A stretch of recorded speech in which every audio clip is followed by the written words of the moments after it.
Hey everyone, welcome to Behind the Dish Softball. I'm your co-host Ashlie Rowley, along with Dr. Allie Dake and Shelby Babcock. Today's episode is very special. It's very authentic and it's very real.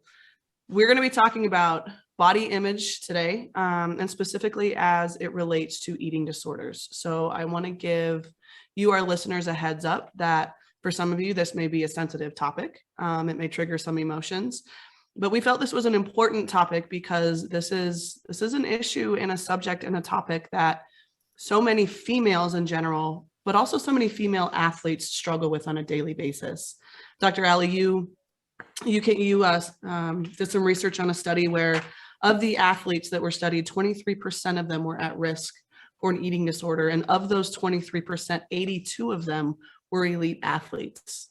We look at athletes who, we look at their uniforms, we look at their apparel, what they're wearing, right? Gymnasts, cheerleaders, volleyball players, swimmers, divers, rowers, right? And you look at, basically it's so form fitting. It's like you're wearing your skin. Okay. So how you feel in uniform, but how you look in that, it is a huge contributor that it plays in with not only your physical skill set and ability to play the game, but how you look and how that plays with your mind and emotions, right? So we want to give you a heads up that that's what we're going to talk about. And we have a very special guest with us today that Shelby's going to introduce, who's going to share her story with an eating disorder. She is and was an elite athlete, and she's going to walk us through what she lived every day, and give us some tips and tools to recover from that. So first of all, Nancy, and I'm going to let Shelby introduce you, but Nancy, I want to thank you for being with us. I want to thank you for your courage and your willingness to share your story, because at Behind the Dish, I mean, we're conversations with a greater purpose. So if this episode and if this conversation can help anyone who's listening to this, maybe get some help on the road to recovery, we can't thank you enough for being willing to be here and share that story. So with no further ado, Shelby, will you please introduce our special guest? Yes, of course. So with us today, we have Nancy Bowling. She was raised in Simi Valley, California, where she grew up living and breathing softball. Okay. She was a 4-year letter winner at Royal High School, ranked number 7 on ESPN's top 100 softball recruits, awarded first team All-State during her senior season, posted a 25-3 record during her senior season with a 0.43 ERA. Woo, wow. Girl. And 246 strikeouts. Small details. Yes, just small. Just small. Yeah. Recorded a 302 strikeouts as a freshman in 2009, which led all freshmen nationally. Named Royal High School Female Athlete of the Year, as well as Ventura Star Athlete of the Year. She played over 20 years of softball, included in college at the University of Arizona. And that is where she graduated in 2017 with 2 bachelors, one in agribusiness and one in psychology. After college, she remained involved in softball coaching while pursuing a career in business. In addition to providing private lessons, Nancy spent a year coaching at Moore Park College as a volunteer assistant prior to the COVID-19 pandemic.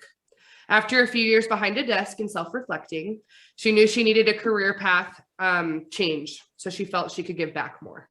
For the past 4 years, she has been working in healthcare, coaching privately, and attending school in pursuit of a Bachelor of Science in Nursing, which she is going to be going to Tennessee here in a week, right? Is that what you said?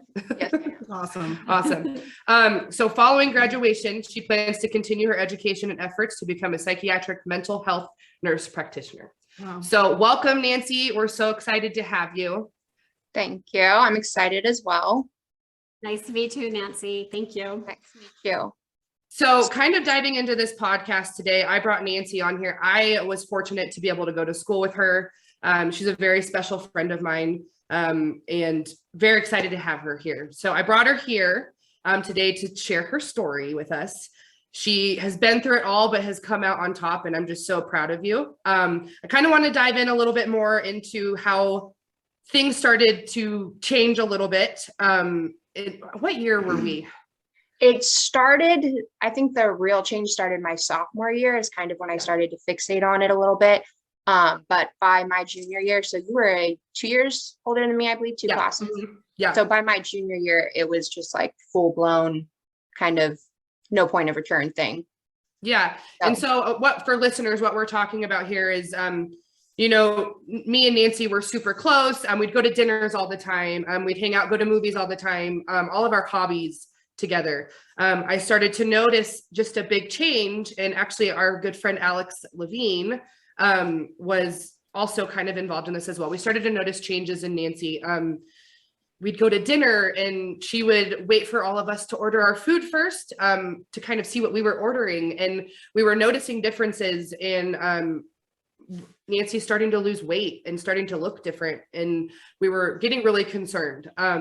We had talked to her about it a few times, just kind of seeing where she was at. And then eventually we went to Coach Kendrea, which was a huge supporter and all that. So I want you to talk about where that change came from, and kind of speak to that a little bit, Nancy. Okay, yeah. So for me, growing up, as you could tell in high school, I was fairly successful in my softball career. Then all of a sudden I went to college and things started to change. It was no longer as, I wouldn't want to say easy, but there was no longer like a little fish or a big fish in a little pond kind of situation. Everybody there was at an elite level. And this was also the first time that I was away from home. I was homeschooled up until high school. So I was very close with my family, had a huge support system. So I was kind of trying to figure out who I was, what I was doing, and so on and so forth. Starting my freshman year, I didn't have the year that I had anticipated and that I had hoped and had imagined in my mind. And I knew that I needed to be better. And I constantly had this belief that doing one more rep, working a little bit harder, doing extra would make me better. That was also the first time in my freshman year was when I started to look at the scale more.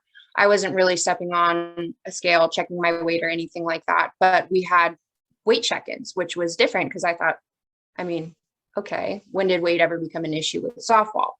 But I understand why now looking at it, it's making sure that we're staying on course, that we're gaining muscle mass, that we're being as elite as we can be. My sophomore year, things started to decline a little bit more. I wasn't performing the way that I wanted. I was really frustrated with my pitching. There were certain things that I was working on that I couldn't quite grasp. So I started to kind of look at myself as a failure because I am a perfectionist. I like being the best at things. I like doing things better than anybody else. It's what I strive for. But you and every other female athlete, I was right? gonna say, yeah, exactly. all of us sitting around this table. Yeah. Yeah, we love to be the best. Like it's in our blood, the pressure, the ability to compete, the feeling of, for me, striking somebody out and making them look silly and just kind of having that extra oomph behind me. And I remember, I think my sophomore year, going into it, I tore my plantar fascia. I had my first kind of big injury. And then I got a setback and I wasn't allowed to pitch. And pitching was something that I had done for that point since I was 8 or 9 years old every single day. And then all of a sudden I couldn't. And it was really, really frustrating. And I started working on form changes, and they were form changes that I didn't quite understand and couldn't quite comprehend. And then I remember I came back from my fall break and I stepped on the scale and I was the heaviest I had ever been. And I only know that because comparing it from my freshman earlier that year to that. And then there were some comments like, oh, you gained a little bit of weight. And I was like, oh, okay. Who were those comments from? It was just from, teammates, whatever it might be. We talk a lot about, we're girls, right? We constantly say, how much did you weigh? Like, ooh, I feel fat. Ooh, my pants are fitting a little tighter. Things like that. I even remember, half of us kind of putting our hands around it because we didn't want anyone to know what our weight was, right? Exactly. We were like kind of hiding it. It's like, well, we don't want everyone to know what our weight is, right? We were kind of like self-conscious of that. Mm-hmm. I remember that. I specifically remember doing that. Yeah, exactly. And then it's like, if it went up, it was a big deal. Mm-hmm. And you would be like, oh my God, now I have to start doing extra cardio. But in reality, like your trainers want it to go up because they're increasing in muscle mass. That's how they know that you are properly, you're getting stronger. But but were we informed of that is actually a great thing too, to kind of go into a little bit. Like, were we informed to know that? I think the mindset, especially, I feel like it's changed over the past couple of years, but for us, when we were there, there was a very big, more weight means you're fat. If that makes sense. It doesn't mean that you're building muscle mass and you're building strength. And it's like, oh, cool, look, instead of squatting 135, I can squat like 245 now. That's awesome. Yeah. And that comes with weight Yeah. gain, which is Looking at it important. differently. Yep. Yeah. Yeah. So that's a big thing. And it's, for us, it was just, we're young 20-year-old girls who don't really comprehend that. We're still trying to figure out who we are. We look at these skinnier girls who are all in college with us, and we don't look like that. Right. So it's like our ideal of what we should be doesn't quite match with what softball and strength was. If that Maybe makes our sense. non-athlete counterparts. Exactly. So there was kind of a struggle in finding out, oh, who am I? I don't look like this.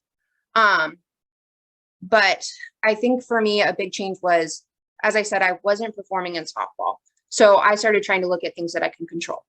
And when I stepped on that scale and I saw how much I weighed, I was like, bingo, I'm going to lose weight. I need to lose weight. So I started trying to lose weight a little bit. And then the compliments started coming. Oh, look, you lost weight. You look good. And I liked it. I was like, oh, cool. I'm doing something right. And then at the same time, I was trying to change my pitching, and I wasn't doing good at that, but I was doing good at losing weight. So that was giving you that feel good shot of endorphin you needed. Exactly. So I started working more on that. I was like, well, I can't control how my pitching is going. I'm sucking at that, which is something that I told myself every single day, was that I suck. And then I also kind of adopted that mentality. Well, you're not good enough to eat. You don't deserve to eat. Oh, wow. So yeah, so I wasn't giving myself food if I had a bad day because I thought I sucked. And then I was like, well, I lose weight at the same time. So it was kind of a punishment and a reward all at the same time, if that makes sense. Yeah. And then that continued, and then everybody went away for summer. And I remember I stepped on the scale and I weighed myself. Oh, I feel good. I look good. I'm playing okay, but I'm still not performing to how I want. So I continued to do extra cardio because I was like, the skinnier and the leaner I am, the stronger I'm gonna be, which didn't really make sense looking back at it. But I just thought if I continued to work out, I'd be stronger and it would help me get better. But it was the opposite effect. I did worse the skinnier and leaner I got. Yeah. And then I didn't give myself the food because I didn't think I deserved it. And it was just a big cycle kind of spiral thing. Well, to keep in mind too, it's like we're D1 athletes, right? And we're working out constantly we're burning calories like no other, right? Yes. And I actually remember because we went and got a Choose membership together. Remember? We were like, yes, we did. we're gonna. So What's it's a fitness Okay. place. So The gym. we talk about like our regimen, right? We're waking up early for weights. We go to study hall, we go to class, then we go straight to bullpens, then we go straight to class, right? And then afterwards we would go hit up Choose, and we're like, okay, let's go run a few miles, right? And like, what were we thinking? Like, I we needed a little recovery idea. to our body, right? Yeah. But we were just trying to get Well, it becomes better, an addiction. yeah, Yeah. it does. And then it's when you perform a little bit better. I started to see results a little bit when I started doing my cardio. I was able to last longer in games and I felt good. And then it went away, if that makes sense. That was prior to In the the short term. spiral.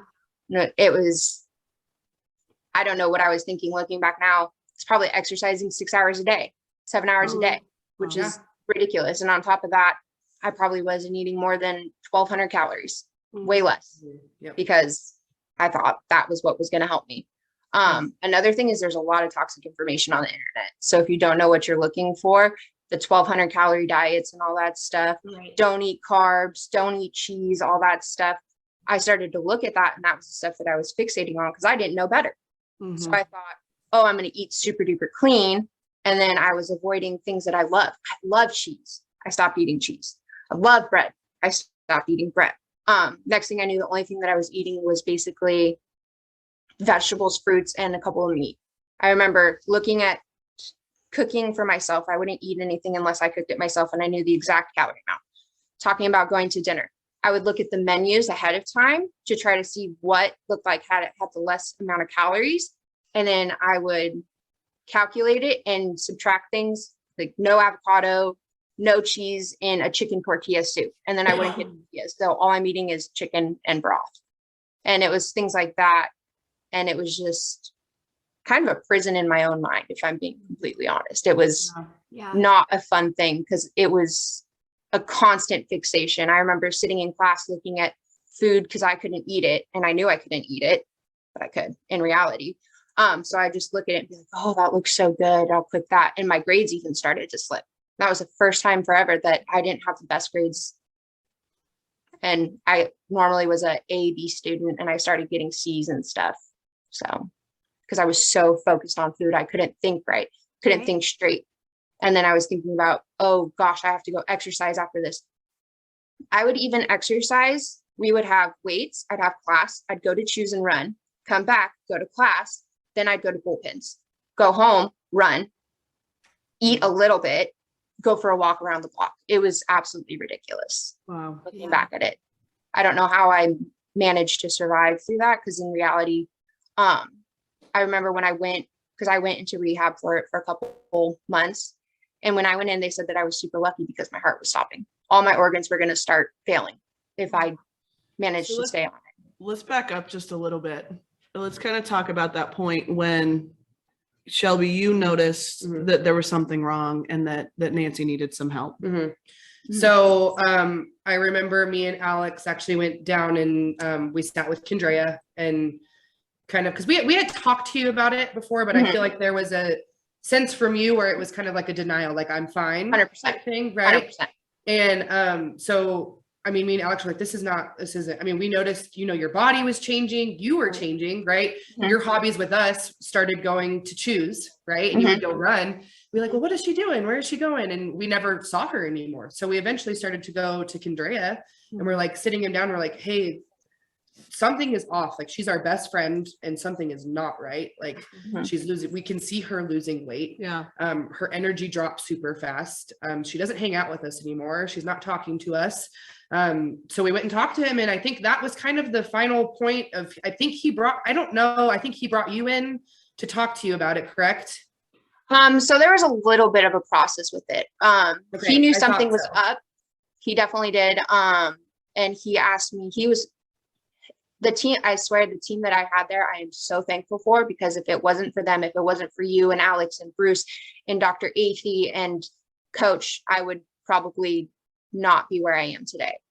The support system that I had there and the support system that I had at home was phenomenal in making sure that I got to where I was or am today. But I remember him saying, it was in summer, it was in spring or something, and he called me into his office and he said, hey, are you eating enough? Are you sure? Because you're an athlete, you need to make sure that you're eating, and was coming from a real place of concern. And I said, yeah, Coach, I am. And then I remember I was tracking my food. Bruce and Coach had me tracking my food, writing down what I ate so that they could make sure that I was actually eating. The only thing is I lied. Yeah. That was the downside of it. So I got this Fitbit that they put on me so they could track my activity. They're like, you have to wear this so we can see what you're doing, and you don't get access to the information, but we do. And yeah, it was great. But I was now here's a question though. Did you wear it? Did you take it off? I wore it. Okay. Good girl. But there was good and bad with it, because I kind of got fixated on reaching a certain amount of calories burned, because I could see that. And then fixating on steps and stuff, which was something I didn't have access to before. But at least they can kind of see what I was doing. And it was a very, very smart move on their part, because then they had the data to back it up. But there was definitely a point where Coach brought me in, and then I think we had a big Fullerton tournament, and let me say, in addition to the eating disorder, a lot of this started with anxiety and depression as well. So I have a lot of anxiety. I wanted to be perfect. I'm not the kind of person that likes to sit still to this day. I like to constantly be doing something. So that kind of fed into it. And then with depression I reached a point, I struggled with it. And then I reached a point, eating disorders do not help with it because they mess with your mind, but I just didn't want to be around. Wasn't that I wanted to, not be alive, but I just didn't, how do I phrase this? I didn't want to die, but I didn't want to be alive, if that makes sense. Yeah. Like, I remember just sitting there thinking, like, this sucks. I don't want to do this. I don't want to get up. I suck at softball. I started to isolate myself. So I felt very alone. And it was just, that also kind of fed into it as well. Because I was like, well, I don't get to eat. I don't want to do anything. just distract myself. The less I ate, the more I slept. It was kind of great. Not great, but for where I was at in my mindset. Yeah. Like, okay. And then I remember it was during this Fullerton tournament, I kind of had a little bit of a breakdown. I was like sitting there and just crying because I did so horrible. And coach came over and he was talking to me. And then that week is when I got pulled into an office and they said, honey, you have an eating disorder and you can't keep playing like this. So we found a place for you to go. And then I just kind of lost it. I mean, in reality, I knew that something was wrong. I called my sister one time and was like, I don't understand. I was like, I think there's something wrong. I can't eat more than this amount of calories or whatever it is. She said, yeah, that's not right. I said, but I'm okay because I'm getting stronger, right? I'm getting stronger. She said, no. I was like, I'm getting stronger. And then I hung up on her. But my family started to see it from so far away. And then I guess before they had that talk with me, they called my parents. And I found out later my mom and coach and dad were all like crying on the phone together and saying, we have to take care of Nancy. We have to make sure that she's okay. And that is one of the hardest conversations I ever had in my life, but one of the best conversations I ever had, because there was a moment of, you don't do this, you don't get to play softball. So softball was a big part of my identity. It was a big part of who I was, even if I wasn't doing well in it. So I said, okay, I'll go, but only if I could play again. And so I went to the rehab center. It was called McAllen Center. Fabulous place, wonderful people there. And I went in and I said, okay, you know what? There's one thing I'm going to do. I'm going to get out of this place as soon as I can, so I can start playing softball again. I can start being a better person again, so on and so forth. And I set tiny little goals for myself while I was there. I would make sure that as hard as it was not exercising, as hard as it was not communicating with your family during a certain time and your friends and being away from softball, I really had to kind of take time to focus on me and make sure that I was better. When I walked in there, I looked, and that's kind of the first moment that it hit me that I was like, oh crap, I really do have a problem.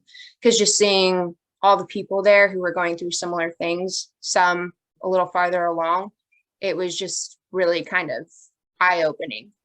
And that's when I cried myself to sleep that night and everything. But they were explaining the meal processes and everything, and they're saying they had these things called insure, and if you refused to eat, you would get an insure if you didn't sign up for snacks. So I told myself, I'm never going to get an insure, never. Like, I'm going to sign up for every single meal. I'm going to eat every single thing.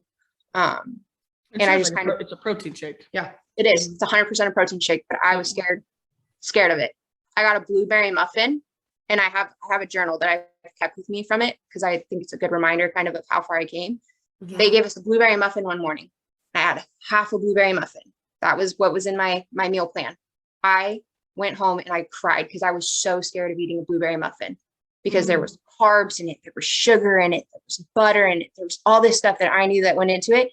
And I had not let myself eat that for like a year because I deemed it as so bad. And I thought that it was going to put me back into like this progress of not being good again. And I wasn't able to control things. And that was kind of my comfort, was I was able to control what I was doing, what I was consuming.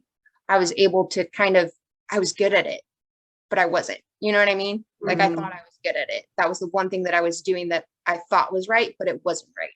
Yeah. Yeah. And I just went through there and constantly told myself, just trust the process, just trust the process, just trust the process. And there were a lot of hard days. There were tons of them.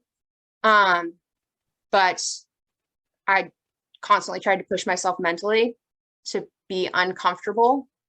And it was trying to face kind of your flaws and dealing with the fact that you have certain things going on in your life. And that just because that was where I first started to realize that softball wasn't my identity. It wasn't who I was. I had all these other things to it.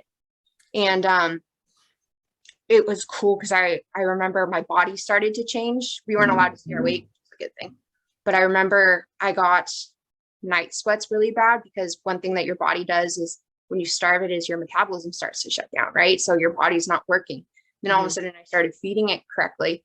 And I woke up and I was dripping in sweat, just just so hot. And it's just because my body started being like, okay, we're working again. Yeah. And they said, oh, that's super duper normal. Okay. Like, this is weird. All right. Whatever you cool. say. But there's a lot of things to it that it's just, at the time I was like, that's really weird. Why are you doing that? But looking back now, I get it. So for anybody who had bulimic issues, anytime you went to the bathroom, they had to check before you flushed it to make sure you weren't, doing anything crazy. Yeah. So, okay, that's weird, but I understand it now. Yeah. And it was just all the different types of therapies that they introduced, and really kind of learning that you are so much more than what you look like. You're so much more than your sport. You're a daughter, a sister, for some people, a mother, whatever it may be. And it's just, you don't have to punish yourself constantly because you don't perform in your sport, because your sport is not who you are. You know what I mean? And if you're unhappy, it's okay to ask for help. Yep. It's okay to talk about your feelings. You don't have to be perfect all the time.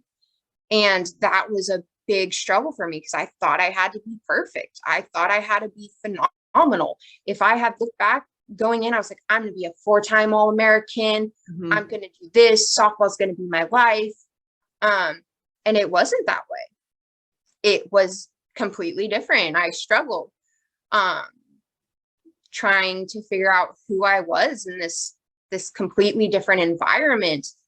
And it was a lot. And for me, I mean, it was a perfect storm. There's eating disorders that go back in my family. Not my immediate, but I have family who have had issues with it. One of my friends in high school had it. Depression is also another issue. I know that is something that's really common. And right now, anxiety and depression in the Huge. pandemic is Very running high. rampant. Yeah. Yeah. And it's hard, because once you're in that mindset, you're kind of blind to it. You refuse to admit it. And it's just, I'm okay. I'm fine. I'm okay. And the more that you lie to yourself, the more you believe it. Yeah. And the more you try to hide it, the more you think you're doing a good job at it. But it just gets worse. And then you start blocking people out. And then it's so easy to just get in your head and start spiraling and spiraling and spiraling. And next thing you know, it's hard to ask for help, but it's when you need it the most. Yeah. And it's sometimes it just takes somebody reaching their hand out and saying, this is what's going on. You need help. Yeah. And it's the best thing you can do, is just kind of accepting that help, no matter what the reason is. For me, it was, I was going to play softball again. That was, at the time, it was my mindset. But looking back now, yes, I got to play softball again, but out of it, I got to be a person again. I get to go out to dinner and I get to enjoy it. I get to eat a pizza and not cry. I get to go home at night after a workout and I don't have to run again. That's great. Yeah. I could sit in class and I could focus on the schoolwork that's being presented and not thinking about my next meal. Yeah. I could just kind of enjoy being alive again. You know what I mean? It wasn't just going through the motions and trying to make myself so small and so invisible and kind of disappearing. It was nice to be like, I'm here. Yeah. You know what I mean? And that's kind of what I needed, because I was just trying so hard to hide from everything. Trying so hard to hide from my failures, hide from my friends, hide from my family, hide my eating disorder, hide from the fact that I was sucking, hide from the fact that I was super depressed about it. And that takes so much extra energy on top of everything else, right? Exactly. Yeah, it's exhausting. It is. It's so exhausting. And it's just, you stand up and you think you're going to pass out. Yep. And I was doing that at practice. I was doing wall sits at, oh, hi, doggy. It's windy outside. It's windy and there's a dog. Yeah. But it was a clarity in my mind, and then just feeling alive again. Yeah. Yeah. If that makes sense. There's so many points to this that I want to touch on. First of all, it goes back to our very first episode about Exactly. what makes a well-rounded athlete, and that concept of your pie. Who are you without softball? What other pieces make up you? I mean, it is so many times, and we talked about this on that episode. So if you haven't had a chance to listen to that first episode, I encourage you to do so in making your pie, because in moments like this, where there's a piece of your life where you have dominated, right? You're the big fish. And this happens to a lot of athletes, especially coming out of high school into college. I mean, I was from a small town, right? So I dominated every team I played on. And then I went to the University of Florida, and it's a wake-up call.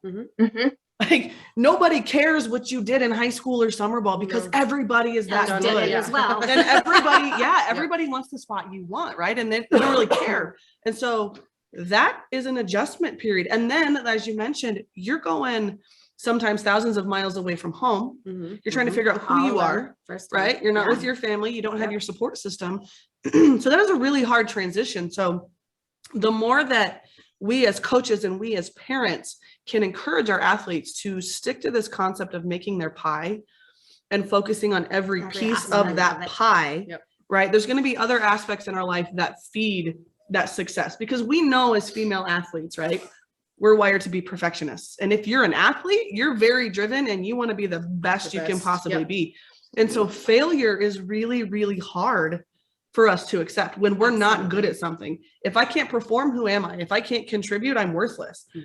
And that is the self-talk, as you mentioned, that is so easy to spiral out of control. I'm worthless. I suck. Whatever it is, right? The other piece, I mean, props, Shelby, to you and Alex for having the courage to know your friend, to be paying attention and have the courage to talk to coach about it. And you know, the message to athletes, if you're listening, your circle of people that you surround yourself is crucial. And I encourage you to find people who, one, lift you up, who pay attention to get to know you, right? And so when something is off, they know. They can say, hey, what's going on? And they're not afraid to say, hey, what's going on? Right? You know, I've got my friends from college, the same thing. They'll be like, hey, or just call me out. And I need them to do that. Well, and I mean, vice versa here. Like Nancy was one of my, I mean, same thing as you. Like I went to the University of Arizona, and I remember us sitting down at dinners and just kind of being like, what is happening? Like, this is like, this is crazy. Like, but you're also pitchers, right? So the amount of time that the pitching staff spends together, you're doing the same workouts in the weight room. You're in the same conditioning groups. You're doing bullpens together. You're probably in getting treatment in the training room before and after icing, right? Study hall, like your schedules are very, very similar. So you guys are best friends. Pitchers and catchers spend a lot of time together. So probably room together when you traveled. There's so many things. So the fact that you paid attention and you said, so speaking up, you guys, it's huge. Can save somebody's life. Right. It can save somebody's life. Absolutely. The other thing I want to talk about, and this is a topic that we will probably have about 17 episodes on though, is education on proper nutrition for female athletes. So when I graduated from high school, I was 130 pounds, right? I'm 5'10". When I came home from Christmas after my freshman year at UF, I was 165 pounds and I had 13% body fat. They put that 35 pounds of muscle on me in the weight room. And I was strong. Which is a good thing. And I was healthy, right? Now, okay, I'm 38 years old.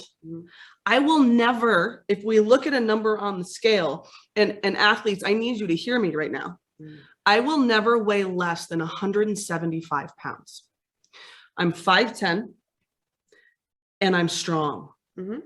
Right? And healthy. To maintain that. Guess what, you guys? I've had 2 kids. I wear a size 10 jeans and I'm okay with it. Numbers don't matter. So we as female athletes cannot compare ourselves to our non-athlete counterparts. We cannot do that. So athletes that are listening, I need you to put that in your head, ingrain it in your head, right? Well, I was even going to say, not only being like compare athlete to non-athlete, but even certain positions, right? So outfielders, gymnasts, volleyball players, rowers, all of them, they're a leaner, if you will, what we want to call a leaner sport, right? Versus somebody who maybe is catching or Excuse me, Allie. Excuse me, Allie. I'm not saying You have more muscle. I'm Don't not you saying- stereotype me. I'm not saying I'm saying that the mindset, Yeah, the mindset. right? I'm not saying because you Well, it's a stereotype, right? that's what I'm It's a trying to get stereotype, at, yeah. right? And that's where they found in Did a lot you of just research. call me fat? No, honey. Beautiful. Ashley doesn't care. Because I don't care. That's what I'm trying to say Yeah, though, is yeah. that the mindset, that's where I was headed, Yeah. that stereotype of a leaner position or a leaner sport Mhm. versus somebody, oh, it's okay if they put on the weight, but I can't. Well, in research, Right? there is research that shows that athletes in those leaner type, where they're wearing Yeah. leotards, where they're wearing swimsuits, Yes, where they're wearing that's where I was going. Spanx, the eating disorders are more Are prevalent because greater. look at our uniforms, Yeah. right? So, Absolutely. I mean, I will never, when I go to shop for clothes, okay, I cannot wear women's cut shirts because my shoulders are broad So Broader. broad, yeah. and my arms are strong. That's a problem for me too. I can't wear them. Same. Yeah, they don't. I have Pictures. It is. There they are. But the other piece that I want to touch on is the miscommunication, or I guess lack of communication, on what are calories and what do they do for your body Mhm. and why are they necessary. I have so many conversations. I just had one last night with my athletes and I said, are you eating enough food? Mhm. And the way that I couch it to them is your calories are fuel. Yeah. They're fuel for Exactly. your body. So you think about a race car. All right. For any of you who understand racing, race cars take a very high octane fuel. It's the most high performance, leanest, and richest gasoline they put in their tank because those race cars have to go as fast as they possibly can. Right. Mhm. Now, think about the food that you put in your mouth as that octane, as that fuel you put in your car. Okay. Our French fries and our pizzas are that low grade, Mhm. low performance, low grade, low results. Mhm. Your chickens, your veggies, right? Those are your high octanes. Now, here's the kicker. I ate 5 meals a day at the University of Florida Mhm. because that is what my body needed to sustain Exactly. the demand and performance Mhm. that I was expecting out of it. Yeah. Right? Mhm. If I'm going to go to 6 a.m. lifts and conditions, right? Mhm. If I'm going to go to class and be able to mentally focus and pay attention. Yep. Okay. If I'm going to be able to catch 2 bullpens a day on top of a 3-hour practice, and then I'm going to be able to study at night, my brain and my body required the caloric intake. I needed to eat because it needed that fuel to keep me going. And so I had a kiddo like Katie, right? Katie Dack. Yeah. Mhm. This summer, Katie's workouts, and we talked about her off season. We know it was legit. And I asked Katie, I said, Katie, are you eating enough? And she kind of walked me through what she's eating. And she was eating, but I said, Katie, More. I need more. you to leave my facility and I need you to go to Chipotle and eat a big ass grilled chicken burrito. Right And now. you need guacamole and you Yeah. need cheese and you All the need good, rice. all the good You stuff. need the healthy fats, Yeah. right? Yeah. Because your body needs that to grow and to thrive. Yeah. We can't expect to put a quarter of a tank of fuel in our car and drive 1,000 miles. Yeah. It Right. won't do it. It shuts down, which is exactly what happened in your case, Nancy. Mhm. So the misinformation that is out there Yeah. About food and about eating. food Yeah. and, Yeah. comparing ourselves to our non-athlete counterparts. Yeah. And that's really where a lot of the struggle comes into place.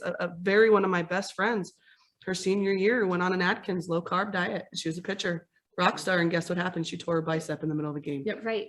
Ended her career. Yeah.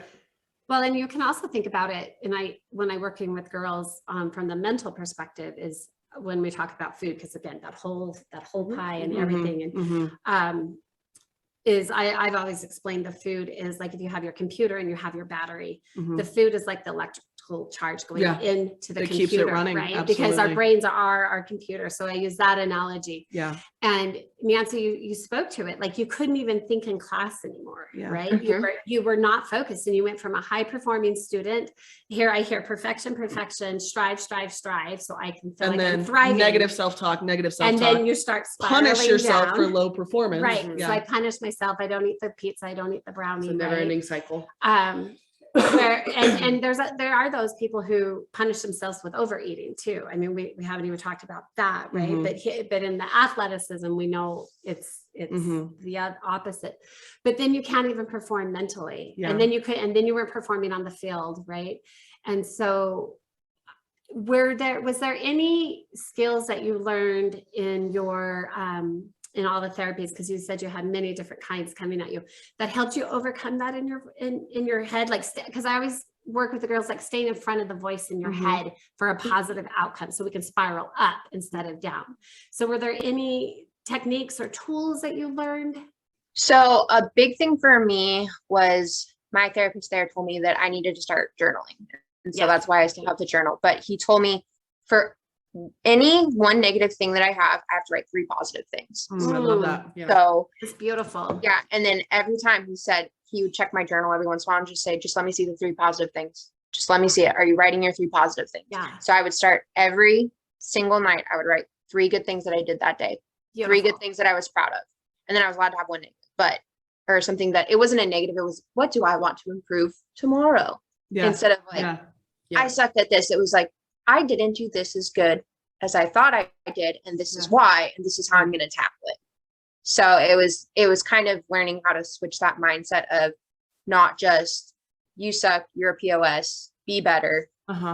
It was, okay, you weren't good at this. What do you want to do to improve upon that?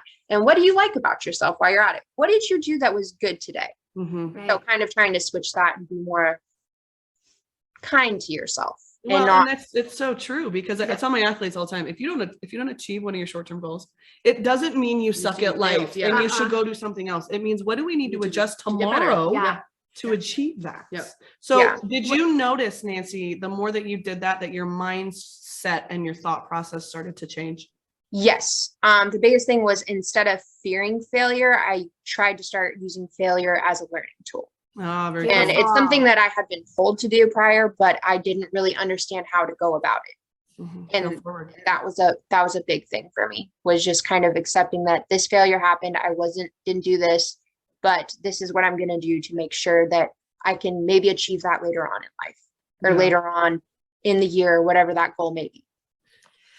So one of the things, when I'm all of the female athletes I work with, I teach magic. It's called magics. Make a greater individual contribution to your day. So I often will text, like, what was your magic today? Go make magic happen. And that's kind of what I hear you saying, because what we do know from research, for every 1 negative comment that's actually told to you, it takes 21 positives to erase that 1 negative. The ones that you're telling yourself, you can do 3. That's why that makes so much sense, because there's journal. But when an exterior voice or something from the culture, environment, climate, so like when you were talking about, people were saying, oh, you're losing weight. That was actually, even though that came across positive, right? That was something that it took 21 times to remove that for you. But it made it feel like you were accomplishing something. But it made something. it feel like you're accomplishing something. So it is such a powerful force when we have those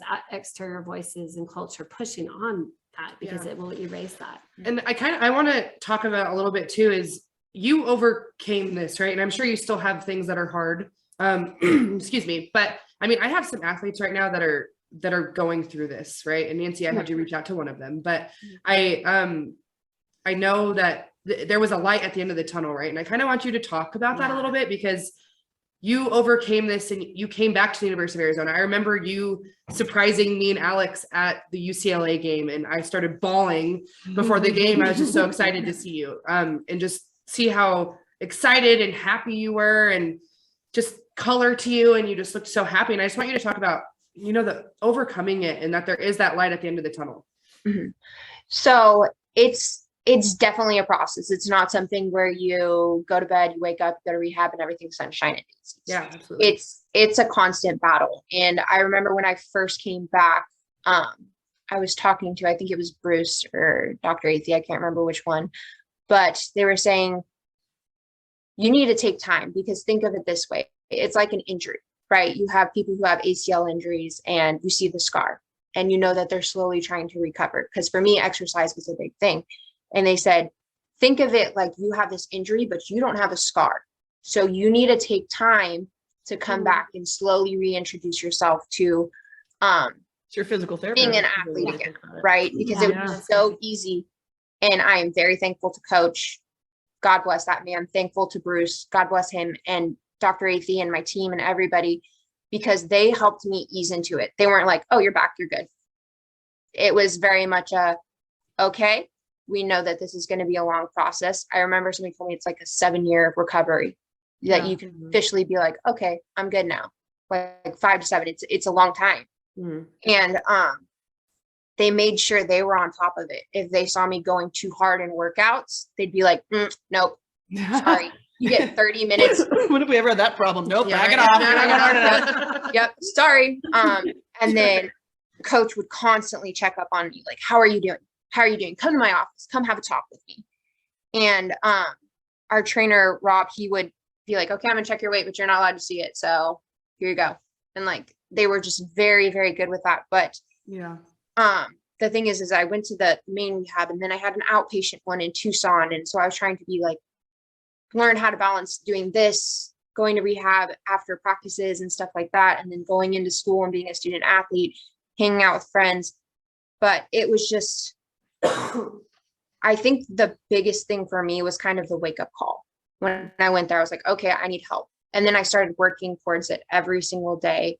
And it honestly took years for me to be comfortable with it and comfortable with who I am and so on and so forth. Because I mean, that first year that I was back, there was definitely still a lot of little behaviors and stuff that I had to constantly battle. It's not a light switch. Yeah. And so it's just kind of having a good support team around you was very beneficial, but knowing yourself and trying to stay positive and know that the benefits outweigh going back to that, because that's comfortable. It is so comfortable to beat yourself up. It is so comfortable to just punish yourself. It's easy. What's hard is being kind to yourself and accepting those failures and learning from them. And it's just every day trying to bring yourself closer to that light at the end of the tunnel. You could see it, but you want to see it get bigger and bigger and bigger.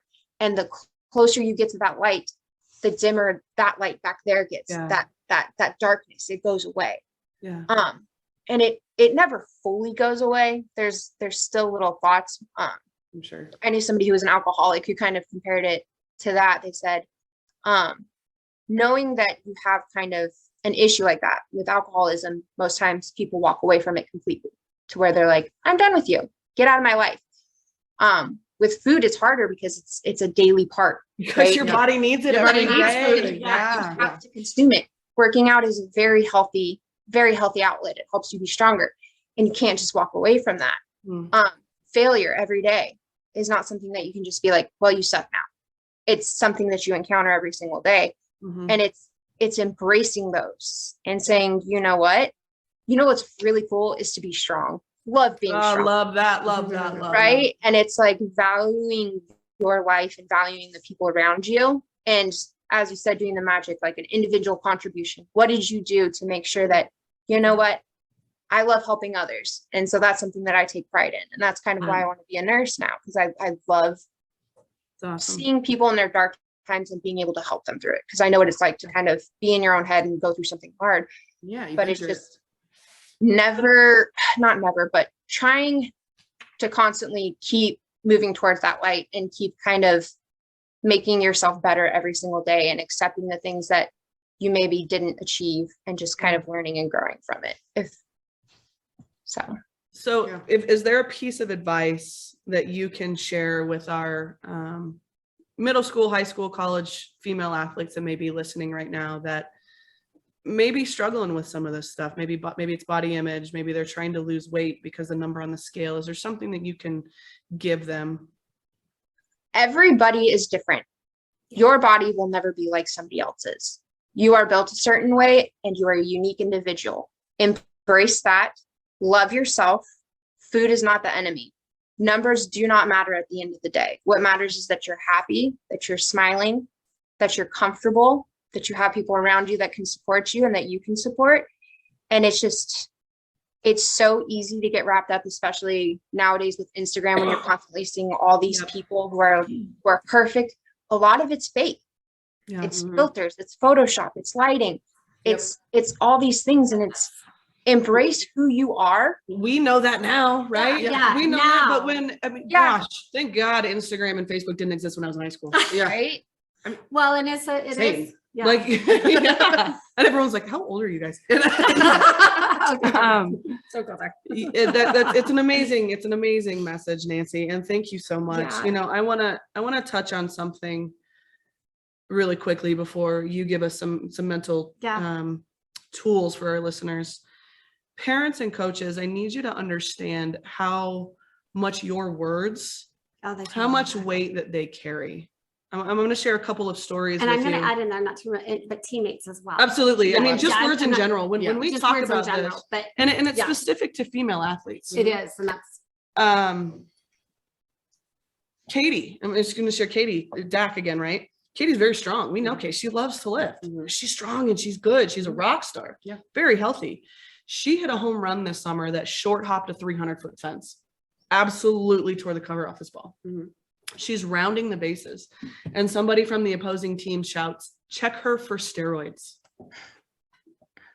This is a female athlete. This kid is in high school. yeah. That was a grown adult who made that comment. Yep. In Okay. words. And Katie's a very confident young lady, but it stuck with her to where she came in my door 4 days later and she said, "What, is it not okay to be strong?" Right. Yeah. That cut her inside. Yep.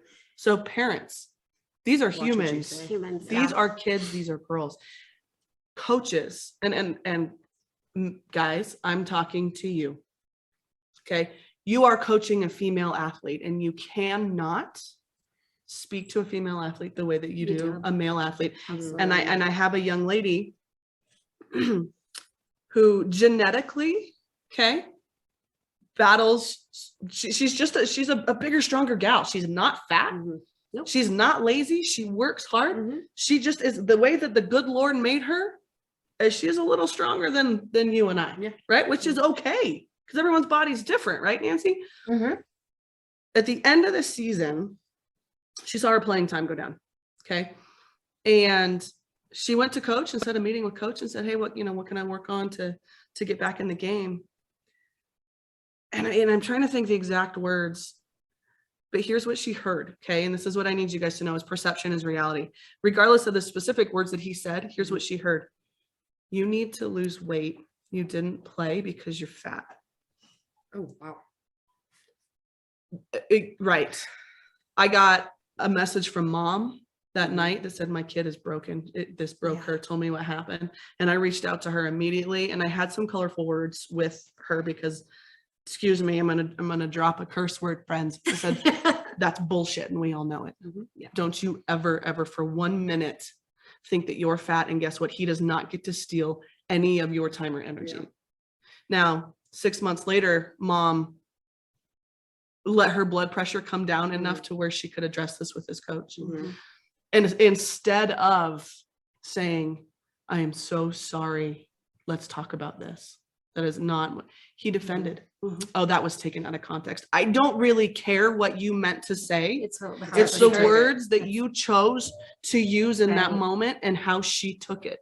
Now, by the grace of God, she's got an incredible support system and she's a very strong young lady, but don't you for 1 minute think that it doesn't affect her every day. Right? Every single day. So parents and coaches and teammates, these are human beings that we're talking about, and you need to be mindful of the words that you use. Absolutely. Yep. All right, I'm off my soapbox. Go for it. Well, guys, when we start thinking about this, I can think about just different stories that different girls tell. They come home and there was a player and she was on a team and at a JUCO team, and one day she decided to cut her beautiful blonde hair short. She was tired of pulling it up. She wanted it short. It was easier, and her playtime went down. And then she started noticing that, and she started noticing that all the girls that were playing had long, beautiful blonde hair and had the bubbles and all of that. And so it affects you. And so part of the conversation we were having today was body image and who we are and what it comes. And so it does come back to that coaching. So, I mean, we can all probably sit here and think of stories and stories, right? But back into your story, Nancy, thank you so much. Of course. And thank you for being an inspiration and vulnerable and all of that, for And sharing authentic, and being an courageous, example and a resource for other female athletes. What we do know is that this is females battle this 3 times more than males And for whatever reason, environment, society, internal, other complexities in there, such as anxieties and depressions, but we do struggle with it 3 times more than our males. And we also know that inside of sports, so we have a discrepancy between how we see ourselves, how society thinks the ideal person, woman is, and then you throw athleticism on top. So female athletes, it's a higher percentage inside female athleticism. And I think that there seems to be a lot more movement out there inside of coaching and staffing and getting resources for athletes and being more aware. Like Ashlie said, amazing friend you are. Yeah. And so to you and Alex, I think you said Alex, right? yeah. To stand up and stand up in maybe in a diverse situation where they, I don't know, we didn't really speak about it, but you might be feeling it as a friend going against your friend by going and talking to somebody, right? Yeah. Yeah. I mean, in reality, at that point you were denying it, but You knew. I didn't really care at that point. I mean, I care so much for this girl that I just didn't care at that point. We were going to get it solved or figured out, or whoever could help us. And so that's where I was at. I mean, I care so much for this person. And that's where I was at. that is love. Yeah. That right there is love. I do love you. Right? Be honest. It's a way that you showed a love towards your friend and respect for her and who she is and still needed to be. And talk about the power of coaches. Yeah. I never played for Coach Cantrea, but Oh my gosh. but damn, that's all we hear. you look at the man's wins and losses and you go, wow. But listening to the way that he loves his athletes off the field, and he cares about them as people. You, Nancy, Chelsea, I mean, Everybody's he told apart. Chelsea, I don't care if you play an inning for me, I'm going to pay for your education. Well, and I'm pretty sure he said the same thing to Nancy too. Like, you go get healthy. You don't have to worry about this. Like, we've got it covered. Yeah. He 100%. He's like, we'll take care of you. I mean, And- Coach, damn. Right. And Wow. Listening, that Coach, is- we love you. If you're listening, I love you and I love I you. had the pleasure of meeting you, but I just want to shake your hand. I think we need to go follow him around and He's watch. pretty and really amazing do guy. a coaches, study on that. yeah, and then just coaches out there understand that your worth and your impact and your influence goes way beyond teaching winning games and teaching people to hit and catch and pitch. Right. And positivity gets you long-term results where negativity gets Well, and you I think short that's- term. yeah, right. absolutely. And I have a note actually here that he is the example of positivity and influence in and somebody's love, life. Well, and and we no wonder all- he has the positive results he has with all of his players. Well, and it's pretty amazing too. Like, I still get a happy birthday from him every single Same. year. I mean, I get a Merry Christmas, a Happy New Year. So I mean, he's still it's a family built tradition, and Amazing. it's super cool. That he's Awesome. built. It's amazing Super human being. We have taken up a lot of time. time. Yeah, we have. today. So we I- should probably stop talking. Yeah. I just want to say for all of our athletes, our girls out there, if you're listening and you hear anything that you relate to inside of Nancy's story today, we as a team here want to encourage you to reach out to somebody you feel safe with talking to a healthcare provider, your doctor, your coach, if you feel that's a safe, anybody that you feel safe. And if you don't have anybody, Call. reach out to Reach us. out. We're here. Reach out. Yep. Softball Please. at behindthedish.us will come straight to us. It comes straight into us. We're the ones that receive it. And we will be more than happy to reach out and help support you and find support. Yep. Parents, coaches, or teammates, if you are listening, if a female athlete, daughter, whoever it is, comes to you and is telling you they need help them. Listen. Guide them. Listen. No judgment. And even if they don't want to talk, mom or dad, but they say, I need to talk to my doctor, be the bus driver. Let them hold that map. Let you be the driver and you take them in and let them have that conversation and wait for them to talk to you. Don't pry. Prying will make it worse in some regards. But there's an element of paying attention But pay and trusting your attention and instincts. trust. So thank you, Nancy. Thank you so much. Such a pleasure to meet you. Super inspiring, girl. Super inspiring. And to find this podcast, we're on all of the platforms out there. Behind the Dish Softball, our website, Behind the Dish. You can do this, girl. You can do this. I am like caught up in other things. Behind the dish dot us. Yep. All social media All platforms, social media. all the things, like, subscribe, follow, share. And if there's anything that any topics you would like us to discuss and bring up, email us at Please. softball@behindthedish.us, because we want to talk about things that are authentic and relevant to what our listeners are going through. What you have going on out there. Yep. All What right. you want to hear about. Yes, So, Nancy, thank you Thank you so much. much, girl. Everyone, go make it a great day. Absolutely. Go make your magic. All right. We'll see you later, guys. Bye.